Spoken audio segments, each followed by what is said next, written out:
In today's video, I'm going to teach you how to pause Grammarly for a website.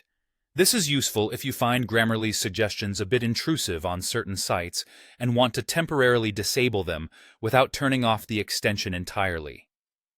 Let's walk through the process step by step so you can customize your browsing experience effortlessly. First, you'll need to navigate to the website where you want to pause Grammarly. Whether it's a blog, a website for a professional tool, or any other online page, make sure you're on that specific site. This is important because the changes you make will only apply to the current website you're visiting. Once you're there, take a look at your browser toolbar. You're looking for the Grammarly extension icon. If you have a lot of extensions, it might be nestled among them, so glance through carefully if you can't spot it right away. Clicking on this icon will bring up the Grammarly extension menu, which gives you a variety of options to manage how Grammarly interacts with your browsing activity. In this menu, you'll see an option that says something like, "Check for writing suggestions on site."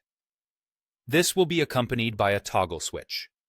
Right now, that switch is set to the ON position, indicating that Grammarly is actively checking your writing on this page. What you want to do is toggle this switch off. It's that simple. Once you do this, Grammarly will stop underlining text and providing suggestions as you browse or type on this particular site. If you'd like a little confirmation that the changes have been made, or if you want to ensure that everything is functioning correctly without Grammarly's input, it's a good idea to refresh the page. This step is optional, but refreshing can sometimes help in applying such settings immediately.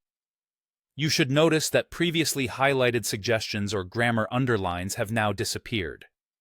Later on, if you decide that you want Grammarly's help again on that website, don't worry, it's just as easy to turn it back on.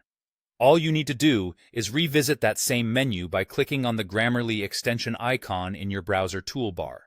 You'll then toggle the same switch back to ON, reinstituting Grammarly's helpful suggestions and checks on that website. And there you have it. With just a few quick steps, you can pause or resume Grammarly on any website you choose, giving you control over where and when its features are active. This allows you to tailor your browsing and writing experience to best suit your needs, without having to sacrifice the assistance on every site. Thank you for watching, and I hope you found these instructions clear and helpful.